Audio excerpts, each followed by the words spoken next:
Hello guys, কেমন আছেন সবাই? আশা করি সকলে ভালো আছেন। চলে আসলাম সাকিব ভাইয়ের করলার প্রজেক্টে। ভাই কিন্তু দেখতে পারছেন গাবলার ভিতর করলাগুলো নিয়ে কিন্তু বেছে বেছে কিন্তু ঝাঁকার উপর রাখছে। কারণ হচ্ছে আমাদের এখানে কিন্তু করলার সিজন কিন্তু প্রায় শেষের দিকে। এখন কিন্তু করলাগুলো বেকা হবে, পোকা বের হবে। এগুলো কিন্তু সুন্দর করে না বেছে দিলে কিন্তু ব্যাপারী ভাইরা কিন্তু নেবে না। এর কারণে কিন্তু সুন্দর করে বেছে দেওয়া হচ্ছে। তো ভাই এই সম্পর্কে আপনাদের কিছু বলবে, তো চলুন ভাইয়ের কাছ থেকে শুনে আসি। কোনটার মধ্যে তিলা লেগে গেছে, কোনটা বাঁকা, এগুলো হচ্ছে আমরা ফেলে দিচ্ছি।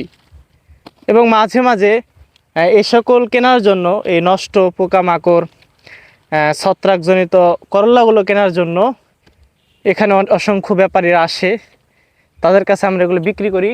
এতে করে আমাদের যে যে ভালো করলাগুলো, এগুলোর দাম আমরা সত্যি ভালো পাই। আর যখন খারাপ ভালো মিক্সড করে একসাথে আমরা বিক্রি করি, তখন সত্যি দাম একটু কম দিবে এবং ব্যাপারী বলবে এগুলো কি আনছো, একটু নষ্ট, যেটা একটু পেকে গেছে সেগুলো একটু ফেলে দেন, দেখতেও সুন্দর লাগবে, ব্যাপারীও কিন্তু আগ্রহী হবে। দিন শেষে আপনি ভালো একটা দামে আপনার ফসলগুলো বিক্রি করতে পারবেন।